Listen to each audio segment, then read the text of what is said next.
Good evening and welcome back to the Ask Dr. Renee show here at blackdoctor.org. I am your host, of course, Dr. Renee. And today, in case you didn't know, well, actually, before we do that, housekeeping. Make sure that you share this broadcast because inevitably you will know somebody or they know somebody that is dealing with this. So please share the broadcast. Let us know where you're tuning in from. If you have questions, type them in the comments. We'll try to get to those. And yeah, so today is September still, and September is actually Sickle Cell Awareness Month, in case you didn't know that. In case you also didn't know, sickle cell is a disease that unfortunately often is found in blacks. And I say blacks because one, I really don't use the term African American, but two, it's black people. So it's Black Africans, Black African Americans, Black people. So today we have an amazing guest who has done a lot of advocacy work and also awesome education in sickle cell. And she has her own personal story, which is what has led her to this. So let's welcome our guest. Good evening. Hello. Hi. Thank you so much for having me. Oh, thank you for joining us. We have Elle Cole, and you can find her as she put her handle, Cleverly Changing. So you can find her everywhere at that. So please, let's start from the beginning. Tell us your story. Awesome. So, my story begins really when I was 17. I started college and I actually met my husband, who, of course, at the time we were both college students. He was a sophomore in college and I was a freshman. And we met each other. And really, we got to know each other over the 4 years. He graduated a year before I did. And then after we graduated, we decided that we wanted to begin a life together. And so we did. We got married about 5 years after we first met. So we met in 2000, we got married in 2005. And then 3 years after we got married, we decided we wanted to have a family. And so I got pregnant. And I was pregnant with twins, which was truly a shock and a joy at the same time. But while I was at the OBGYN, something interesting happened. The OBGYN said, I want to test you and your husband. And I thought that was unique. I didn't know they also tested partners and people's spouses. So I was like, okay. So he would come to the appointments with me. And we were around 20 weeks into the pregnancy at this point, and she tested both of us and she told me, you have sickle cell trait. Now, that was the very first time I had ever heard of that term, sickle cell trait. And then she said, I want to tell you that your husband also has sickle cell trait. So he was in the room. So she told him. And just from the look on our faces, she knew we didn't know what she was talking about. And so she said, well, this means that you have 1 in 4 chance of having a child with sickle cell disease. And she said, we can give you an amniocentesis and find out in utero whether or not one of your twins or both of your twins has sickle cell disease. And I think I was just in sheer shock of the fact that she said that our child could have these health complications. I really didn't know what those health complications meant, but it was scary. It sounded scary to me. And I was like, I don't want to have an amniocentesis. I knew it had a long needle. And I was like, okay, what is will be, and we'll find out when the time comes. And I gave birth. I was 35 weeks and 6 days. So I gave birth a little bit early, which isn't uncommon for people who are having twins. And they did a newborn screening after I gave birth. And I was told that one of my twins did have sickle cell disease and the other twin had sickle cell trait. And so I knew in that moment that they were fraternal twins. And that's really how our journey began. I found out I had these kids. They told me at newborn screening, but then 3 months after giving birth, after, leaving the hospital, nursing my twins, I got a letter in the mail. And the letter was from the health department. And it said, your child has hemoglobin SS, which meant that she had inherited the S trait from me and the S trait from her dad. And she, sure enough, had sickle cell disease. And it said, you need to find her a hematologist. And so that's really where our journey begins. Wow. So the health department, really Yes. interesting. So I know somebody who gave blood in high school and found out they had hemoglobin S. And they found out much like that. I guess they just got a letter and said you have hemoglobin S. Didn't know what it meant. Took it to the doctor, and the doctor was like, "Well, you kind of should pay attention to who you procreate with." um, but yeah, just very interesting. Wow. So they told you need to get a hematologist. Now, Yes. at the newborn screening, they didn't say any of this? No, no, they just said, I must say, I think because we are Black people, I think there is an assumption that we as a people know what this means, but that wasn't the case for us. And for a lot of people that I've met on my advocacy journey, it's not uncommon. They say when you assume, I cannot believe that. So, so you said how many months did you get the letter?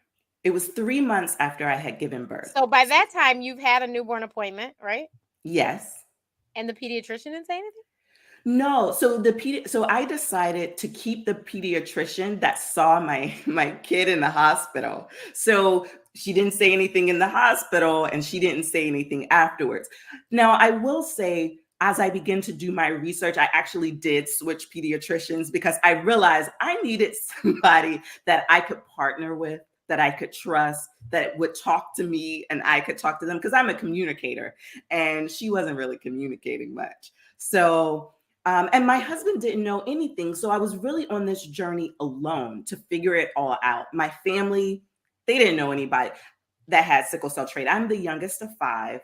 And of course, my father has sickle cell trait, but I don't share the same father as my siblings. And Gotcha. so, and I don't know my father. So really the one person that connects me with this world, I don't know him. And so it was definitely an unusual journey, but the family doctor that I found, because I wanted somebody who I could go to who would know the dynamics of my family. And so I found an amazing doctor that sees my kids. She also saw me and my husband, and she is the one who began to help me on this journey. But I will say, the health department did eventually call me and they asked me, did you set up the appointment with the hematologist for your child? I did. And they sent someone to attend that first appointment with me. And so I didn't know the lady. So she's sitting in the appointment and she's just, it was the oddest This is experience. so interesting. What state is this? This is Maryland. Wow. They sent somebody. I mean, look, people need somebody to go with them on a whole lot of different appointments. I'm sure, look, they're understaffed and that's not happening anymore. But but that is really interesting. So what was her Yes. purpose since you didn't even know this lady? Well, she was telling me that there are resources, but we really didn't qualify for those resources because we had jobs, and all of the resources were income based. And Okay. so we couldn't get any of those resources, but she wanted us to know that, for instance, there was Social Security, disability available for children who are in need-based homes, who so the parent, if the parent decided not to work and whatnot, but we didn't qualify for anything she mentioned. So it just really took me back to, and I asked the doctor, I said, are there support groups? And he mentioned some people and he was like, oh, do you know them? And I was like, no, I don't know them. Of course they were I know them now, Right. many years later, but they were a husband and wife who were in a different county, but they were Black people who were in charge of the Maryland Sickle Cell Disease Association here in Maryland. And so it took me, I want to say, maybe 10 years after we first had that conversation, I actually met them. So it took a while, but I began to share my story on a blog, and I started to meet other people that I could learn from, communicate with. And that's really how I moved from being afraid into a new space where I could learn, I could share with others, and I could kind of change that first initial fear that people, because they don't really give you any information. And then when you start telling people, they're like, oh, well, I had this cousin that passed away. And you're like, oh, you want to hear something that's full of hope. And that's not usually people's entrance into the sickle cell community. And I should have had a hematologist on, I forgot. But can you tell people exactly what is sickle cell? Yes, yes. So sickle cell is a genetic disorder that changes the way the hemoglobin is shaped. So the hemoglobin is the protein in your blood. And so most people with normal hemoglobin have round, circular blood. Their blood is circular. But for people with sickle cell disease, the mutation that has happened has changed them so that they're kind of shaped like a banana, a C, or sickle. So that's how it gets the name sickle cell disease. There are different types of sickle cell disease. I mentioned a little bit earlier that my daughter has SS. So people can have SC, SD, SE, sickle beta thalassemia, and all different other types. So it's not just a Black disease. Now that they've started to do their research and find out, wow, there are so many hemoglobinopathies that really fall under the term sickle cell disease. So that's also why we don't call it sickle cell anemia anymore. We call it sickle cell disease because there's many different types that fall under that category. And so the hallmark of the disease, which many people may have heard of, is pain. It is not the only thing that can happen, but it is one of the most well-known symptoms that happens. And that's when the blood gets stuck in, various parts of the body, and it causes excruciating pain. So your red blood cells, they travel throughout your entire body, giving your body the oxygen it needs. And if different organs don't get that oxygen, you can have organ failure in all different parts of your body. And so sickle cell disease can literally affect any part of your body where blood flows. So, so you said it was your daughter. So when has she ever had a crisis or? Okay. Yes, yes. So she had her first crisis at 5, which is a little bit later than most people often may say. So typically, when in the research, they say that a child's fetal hemoglobin reduces and subsides around the age of 6 months. So they can start experiencing symptoms usually as early as 6 months. So I want to just kind of pause right there and say fetal hemoglobin is the hemoglobin that you get from your mom when she's carrying you. And what they notice is kind of a protection.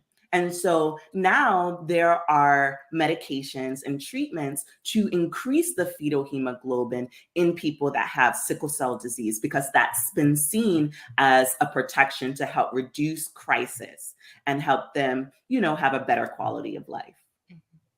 So at 5, what happened? So we're in Maryland, and it was the coldest day of the year. I was homeschooling my kids, and we were supposed to go to the Maryland Science Center where they had homeschool classes, and my car broke down on the highway, and I was able to coast off the highway in this parking lot of a church, and it was freezing. My car was smoking. I turned the car off, but it was really cold. Of course, she had on a coat, but I was waiting for AAA. It takes them a long time to come. And she ended up going in crisis that night. And so what we've learned is that different weather patterns, like Extreme weather. you want to avoid extreme cold and extreme heat, because that can trigger a crisis, because it's hard for the blood to regulate the body's temperature like it's supposed to. And so that's really what pushed her into crisis.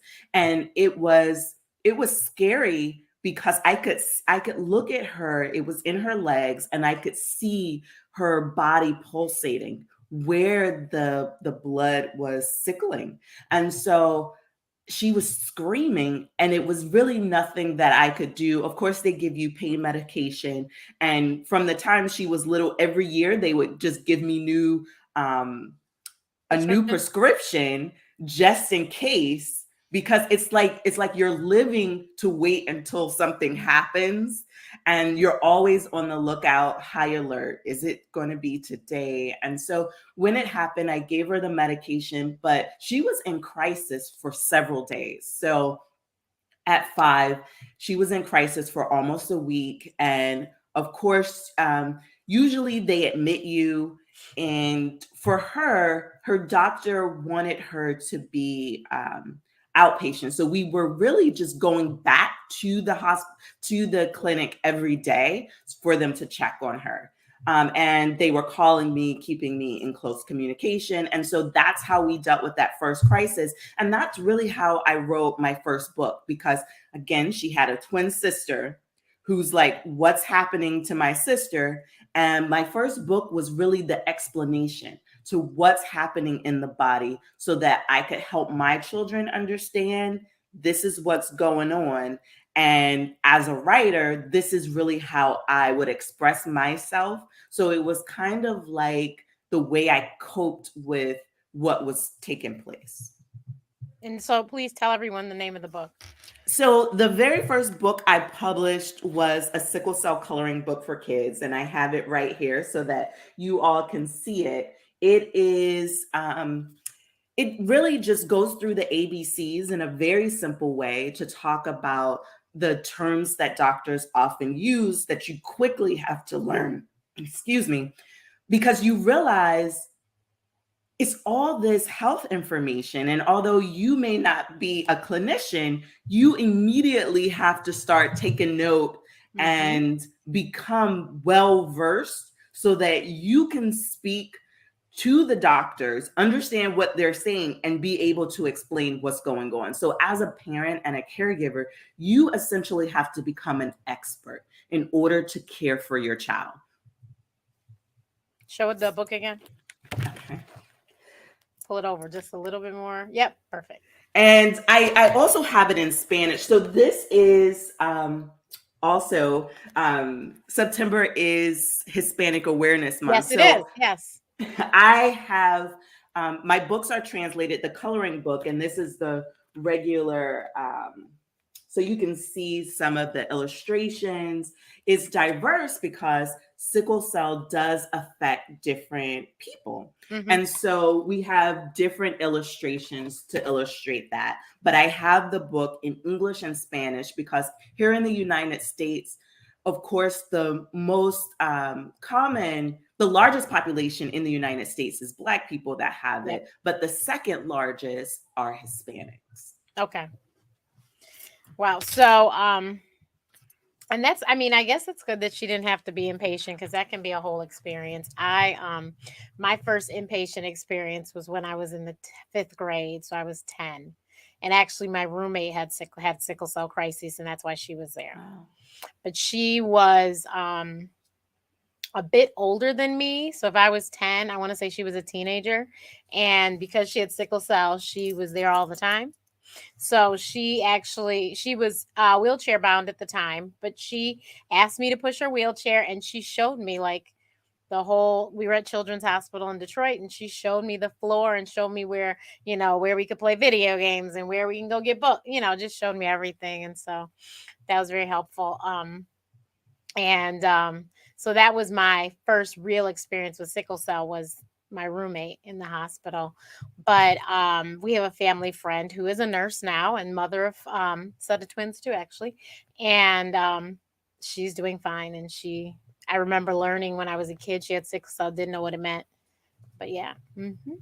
So, so yeah, that is really good. And then in adulthood, I actually worked for the umbilical cord blood bank in Illinois, and I trained doctors and nurses on how to collect life-saving stem cells. And sickle cell is one of the lovely diseases that these stem cells can treat. Yes. And I will say, in that first appointment that I brought up, after she told my husband and I that we had sickle cell trait, she said, "You need to bank your baby's cord blood." I had two babies, and cord blood banking is very expensive. So at the time, this was in the early 2000s, it was like 2000 per kid.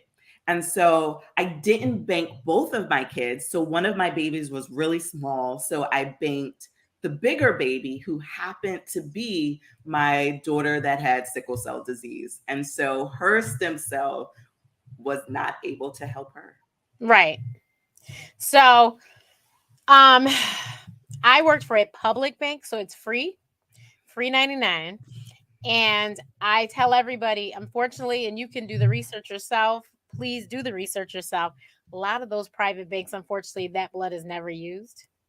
Whereas the public bank, because it goes through a very, very rigorous, testing and qualifications, that blood, like at our bank, there was 6 to 7 transplants a month that we Wow. participated in with the national bone marrow, and I can't think of the name of the company right now. That was Registry. registry. Yeah, yeah. Be the So match. be the match. Thank you. That was that.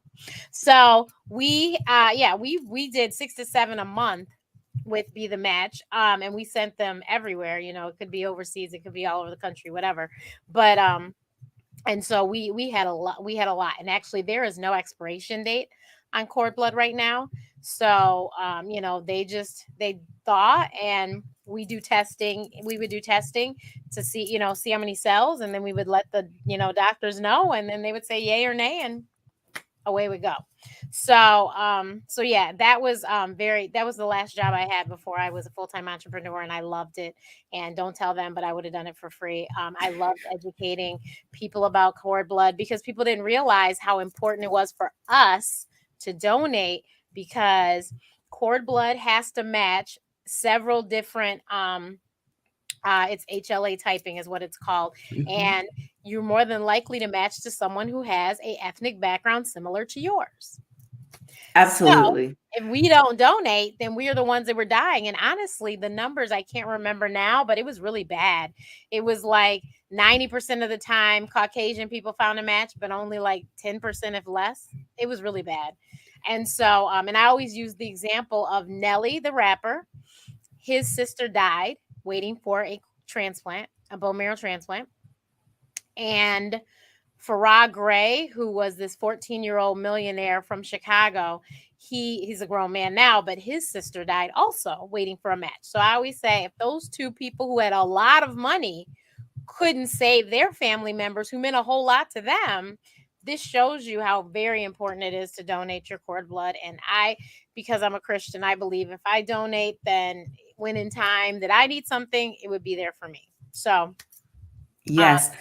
yeah, and then there's a lot of people that can't, afford to do the private. So it would be better to do something with it. And I want to tell everybody how this really relates to sickle cell. So, right now, the cure that is FDA approved is a bone marrow transplant. And so BMT is the abbreviations that we Yep. call it. And really, you want to have an exact match. So people may see, oh, well, so and so was cured. You may hear about certain people being cured.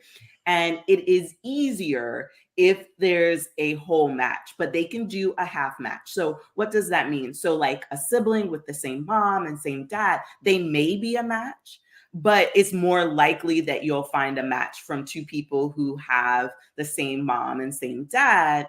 But a lot of people who have sickle cell disease don't always have multiple children. And so it can be very hard for there to be a match. And when I say a half match, sometimes are able to Well, transplant like I was saying, parent. the HLA typing, Right. if you match 4 out of 6, I think is the thing, and they, as long as it's 4 out of 6, then they usually will go ahead. Yes, and that could be a parent or someone else that's not even related to you. Right. And so I've had friends who have had bone marrow transplants, and I want to say it doesn't mean that all of their problems go away. So when we Right. think about a cure, we think about, oh my gosh, an immediate fix, a fix that takes away all of the problems. That's not really what is being provided. So if sickle cell has caused so many problems that have already occurred, it doesn't go back and fix those. So, for instance, one of the things that can be wrong is AVN, which is a vascular necrosis. If a person has a vascular necrosis after they have a bone marrow transplant, it's not going to fix the problems that occurred. It may, it will change their genotype. So they're not going to be SS anymore. It may Right. change it where their bone marrow is now making. So, for instance, my friend who had a half match with her mom, she became AS. So she no longer, so she went from SS to AS, So which she's is just a somebody that carrier. has sickle cell trait. Yeah. And so the avascular necrosis, basically a lot of people, unfortunately, that's like their hip joints and stuff like that. And necrosis means it's dying. So that's like unfortunately it's dying. So eventually probably they will have to have a replacement of Mhm. that joint. Um, but it's saying that it won't further damage things. So basically, you're Right. putting a stop here, and no longer will they have these issues. You can imagine having sickled blood and what it could do to your organs because it's not round and smooth. So the damage that is done to them is done. But hopefully, if they can get this transplant, it won't happen anymore. Also, the transplant, it's not an easy thing. Unfortunately, you have to completely wipe out the blood cells. So usually they use chemo and they wipe them out completely and then they transplant all this new blood into you, and hopefully your body will take it and will run with it and it'll start all new cells, and you'll, like she said, you'll change your blood type, everything will change. But um that can be a hard road. I mean, it's not easy. Think about it. Right. And that process is called conditioning. So Yeah. they are preparing the body to accept this new blood so that the bone marrow can make, Yeah. better bone Right. marrow. So it's worth it. It's worth it, Everybody totally. is Yeah, worth it's just it, but that it's it's complicated. complicated, it's hard, it's not easy, but it's totally worth it. And the difference between bone marrow and cord blood is that bone marrow you have to get from a person. That person has to pass a screening test. They only will take bone marrow from certain age groups. Because once you get to a certain age, you've aged out. Um, they Most of the people on the registry, you have to go find them, and then you don't know what their health status is. They might not be in the health that they were in when they donated, and so I mean when they joined the registry, so now they might not be able to donate. I actually got a call, and then they didn't call me again, so I don't know if they didn't need it or what. I think my cousin got a call too, and I don't think they ended up needing hers either, but I think she made it a little further in the process than I did. But yeah, the thing with bone marrow is that you can call the person on the registry and that person could very well say no. Yes, Yes. they did sign up for the registry, but they could say no, they don't want to do it. The one thing I will tell you, if they do call you, they have changed things a lot because, as you know, science is amazing and I love it. It is no longer the painful process that you heard about 20 years ago. They literally do it in your arm, just kind of like they take blood from you. It's nothing like, you don't have to go in the hip and take it right out of your marrow and then you're off of work the next day. It's not like that anymore. They give you medication to bring the cells up to the surface where they can just pull it out of your arm. So hopefully that'll help somebody. But the benefit of cord blood donation is because the cord blood, the parents have already signed off everything. So the cord blood is sitting in a bank somewhere in a freezer. And it's just upon the registry to see that you're a match, and then they go and get the blood, the cord blood from the freezer. So it's already, all the consents have been signed, all the testing's been done, and that's why I encourage people to donate cord blood, because it can help so many people, and far more people. And it actually, while I was working at the bank, it outdid bone marrow transplants, Mhm. because it was just so much easier to get, because it was right there. You didn't have to go through, finding the person, because people move, change phone numbers, change cell phone, all this stuff. You didn't, email addresses, everything. You don't have to find them, because even though, if you are in the bone marrow registry, please do us all a favor and go to the registry and update your information regularly if it changes, because that is something that if they do need to contact you, a lot of these people don't have a whole lot of time, Right. and so you want to make sure that you have up to date information, so if they need you, they can call you. So yeah, the cord blood, it was just so much easier to just go get it, because it was sitting there, and the consents have been signed, everything was good. It's just upon getting it, and actually they, fly the cord blood. It really, it's a very intricate process, but they got it down to a T. They freeze it, and it's wonderful. So that's why I encourage people to donate cord blood. And I always use sickle cell as one of my biggest selling points, because a lot of those patients weren't as sickly as, per se, somebody with a blood cancer Right. that needed a transplant. So these people, if you could get it to them, this could really be a game changer for them. And they were starting to do transplants in younger people, so that then they didn't have all the damage that older people would have from years and years of having sickle cell crises or whatever. So Yes, yes. So right now, there's only 4% of the bone marrow registry with Black there, see, or told you, African she knows the American number. people. And that So number has not moved from when I worked there over 10 years ago. yes, so if you're interested, I'm gonna just put a plug out there. BeTheMatch.org is We'll where put you it out go here. to sign up.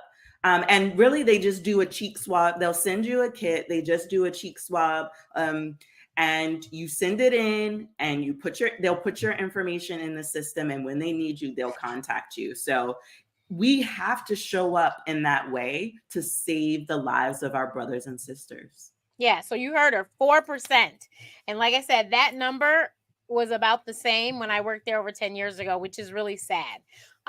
Because it's a cheek swab. You don't have to give blood to be on the to be on the registry, but it's so worth it, because you never know who in your family. Remember, we said it tends to be Black people. 9 times out of 10, it's going to be a relative of yours that ends up with sickle cell. I hate to say it. So you really, really, really need to, please And be so kind.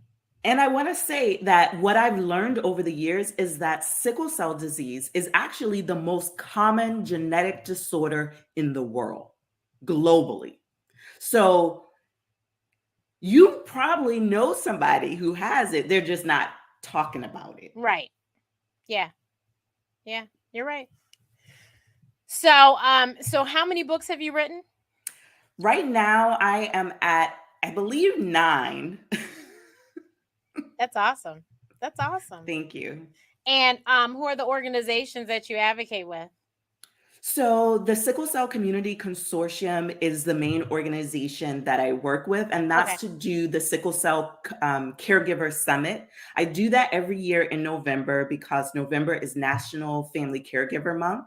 I also am an employee of the Cayenne Wellness Center organization. It's a nonprofit organization in California that works with sickle cell patients. So I am an entrepreneur, but I also, this year, I became the marketing manager for Cayenne Wellness Center. And so I just got back from LA. We did a conference where we celebrated the giants, which reminded me of my other book that I published about, it's a sickle cell activity book. And I'm showing you guys this because I wanted my children to understand the history of sickle cell disease. And I wanted them to know that it wasn't discovered in the US until 1910. But it's been a long time, over 100 years, and we're just now getting new therapies. So right now, there's only four FDA approved therapies. And you would think that a genetic disorder that is the most common would have more, because we've learned about it for a very long time. And it has such a rich history, but it does affect a certain population more than others. And so now in recent years, you're starting to hear more things. And my hope is that there will be more treatments, like for pain. We said the hallmark of the disease are pain crisis. And right now, there's no medication that are specifically for pain crisis. Isn't that, like, to me, that is disturbing. Like, in a major way, because we're like, there is a major problem that happens when people have sickle cell disease, and they haven't come up with something that treats that particular problem. Now, sickle cell disease can have a lot of other problems, which we mentioned. And for children, one of the problems is a stroke. Yep. So they have to get annual TCDs, and TCD stands for transcranial Doppler test. And so that is a stroke screen risk test. So basically, they use an ultrasound, just like for moms who have babies, and they test the blood flow in the brain. And that's how they find out if, this patient is at risk of having a stroke. So it doesn't hurt. My daughter has had it annually. And you just lay still and they do the ultrasound, and you can listen. Like, if you're really quiet, you can hear the blood flowing through the brain. And so, but, it's something that could really make a huge difference, because there are little children that are having strokes and they have complications just like adults. And so I wanted to really educate people, because sometimes if you don't tell your doctor and go to your doctor armed with information like, hey, I know my child is supposed to be having X, Y, and Z, if you don't do your part, sometimes you're not given access to this information. And so I wanted to make it so easy that even a child could understand it, so that as they grow, they're making, informed decisions, and they're able to formulate questions and talk to their doctor, because health literacy in our community is something that we have to increase. And so I'm trying to do my part as a parent to educate. As I learn, I try to educate others. Yeah, I did a fundraiser actually at my church for a little girl that had several strokes. She had moi disease on top of having sickle cell, and so she had several strokes, and so I think she was like 5 or 6 at the time. And so I had did a fundraiser with for her and with Be the Match many years ago. But how old is your daughter and how's she doing today? So my daughter is 14 years old. Oh She is wow! now in high school, and she is doing very well. So she doesn't have crisis frequently. We are big on nutrition and on, there's some foundations to health that all of us as humans should be following, and we Right, really try to get to the root of that. I'm grateful. I think, it's sickle cell just affects people differently. Like, there's right. no magic formula, but right now my daughter is definitely doing well. She also, so you mentioned moya, but people with sickle cell can have other health complications too. Right. So my daughter she has sickle cell disease, but she also has type 1 diabetes. And so in November, I hope to publish my next book with her that we wrote together. So I'm in the illustration process, finalizing all of my illustrations to make that dream a reality, that I publish a book with my daughter. Oh, nice. Well, I'm glad that she's doing well, and so she can be a poster child for, sickle cell. This is what sickle cell looks like, and you're right. I mean, there's a whole lot of things that can be complicated by if you're not taking care of your health and you're obese and all of these things can complicate a whole lot of things, but it can complicate the sickle cell disease as well. So it's very important. But yeah, she is a trooper to have type 1 diabetes and sickle cell, so she has insulin then. Yes. So she Mhm. was an insulin pump. And so she just started a new school. So I had to do, a 504 plan, make sure that the school understands. It's just a lot that goes into parenting a child with a chronic health condition. Yeah. And you Um, got to get people to understand. right. Did you see Mommy Talk Show? Joyce Brewer posted a video yesterday. She tagged me in it and talked about the 504 plan and how there has to be an easier way because of her son's allergies. And I was like, I mean, I think that I told her, I said, well, you can create that. Like, I help her. But yeah, you have to the school has to know, and just in case something happens, so they know what to do and what's going on, and not to be alarmed, but to take action and know exactly what's going on. Your daughter, I'm sure your other daughter goes to the same school. Yes. Okay, so my sister's 3 years below me, but she and I were usually in the same school until, I'd switch over and she hadn't switched yet, but I tell everyone, is my nurse. And my sister, if something's going wrong, my sister can save me. She knows how to administer my treatment. She knows how to do everything. She knows what I can and cannot eat, and she will make certain that I don't die. So, Right, right. Which I think is a wonderful thing that mhm. my daughter was born with somebody who loves her just Yes, like her parents and wants to protect her and just be there for her. I think it's just comforting knowing that there's somebody else that understands that she right. doesn't have to explain it to. Right. And so I think that when I wrote my book about the food allergies, I said, I didn't talk about my sister in that book, but I talked about how I was able to get, because I was in kindergarten in the book, so my sister wasn't there.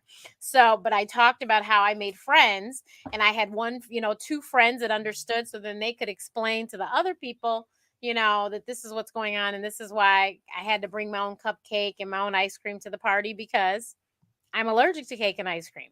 So, but yeah, it's really good if you can and I think that your books and my books can help kids to understand that don't have these diseases, but helps them to understand what the diseases are, so that if they encounter someone, we don't have a bullying situation, because I'm sure and you've dealt with, it's just crazy out here. And so whatever we can do to educate the little kids so that they don't grow up to be mean kids.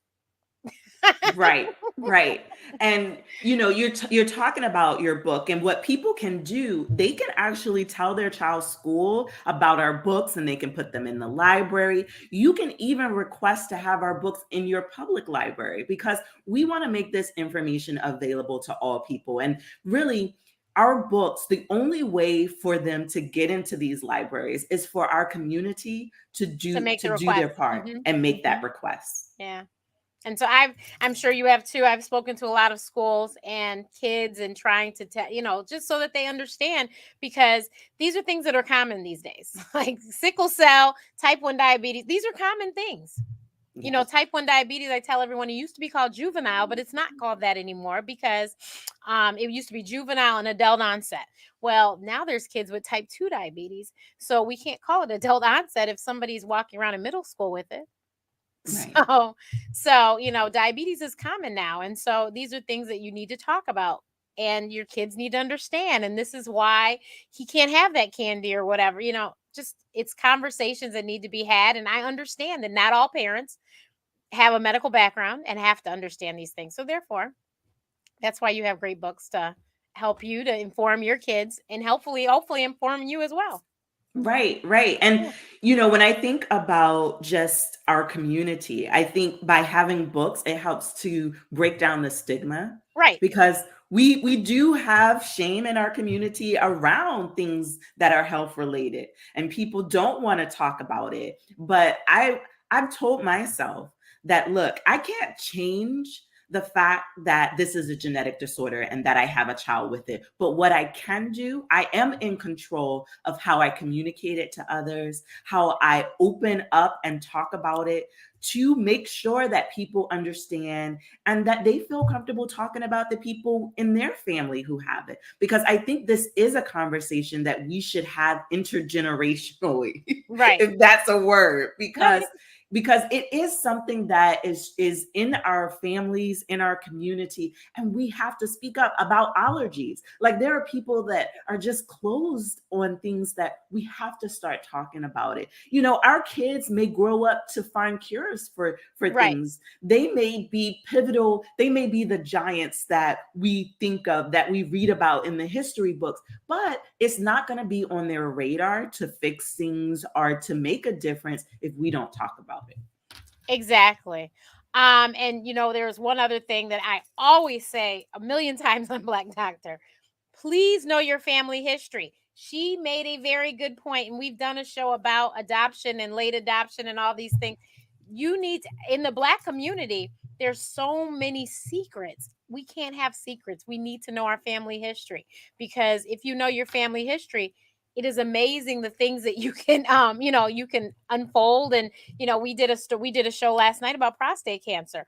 If you didn't know, and you were a man and you didn't know that your dad died of prostate cancer at 30, then you wouldn't know that you needed to start having your prostate checked at 20.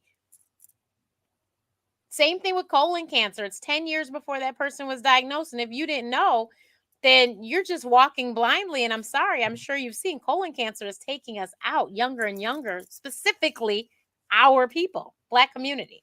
So please, please, please know your family history to the best of your ability. Ladies and gentlemen, please have a discussion. Okay. If you go have children, you need to write this stuff down or something, just in case you're not around, so that the information is out there, because it is oh so important. Yes. Well, thank you so much for being here today. I so appreciate you. And I've been wanting to have you on forever. So I'm so glad it finally worked out.